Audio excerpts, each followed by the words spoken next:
Agent Oo, sila, gano'n agency po. agency sila.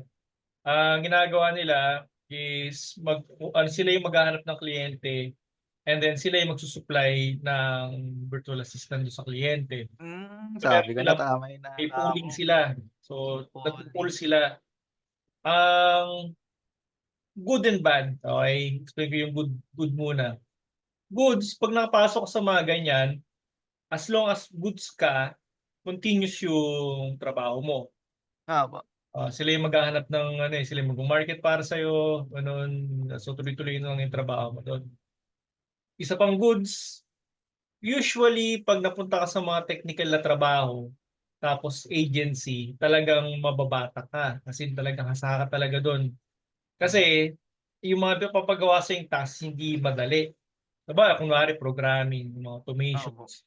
Yung mga automations na papagawa sa'yo outside the box. outside the Oo, box. hindi siya parang yung mga simpleng Zapier lang. Talagang pag-iisipan mo siya, gano'n. So paglabas mo dun sa agency na yon, medyo hasang-hasa ka na. Mm. Kaya mo ng humarap sa ibang prospect, actually mayabang ka na, marami ka ng papakita, eh. Yun nga po yung Yun yung naiisip pros. ko rin, yung parang siguro ang dami siyempre yung mga graduate ng IT, yung mga So, graduate ng the computer science, sabi the ko pros, ang cons ng agency is mababa sahod. Hindi naman lahat, pero mas mababa kaysa sa direktang kliyente.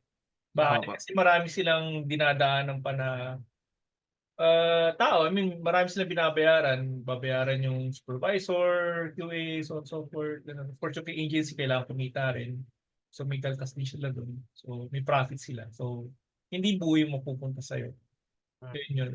Pero, sa'kin, kung kaya mo naman maghanap ng rekta, why not, 'di ba? Kaya ba yun kuya kahit ano, Kaya yun, kaya yun, kaya yun. Hindi hindi totoo yung iniisip ng iba, ng karamihan na kailangan stepping stone muna na mag-agency yun before nga ka po yun. mag,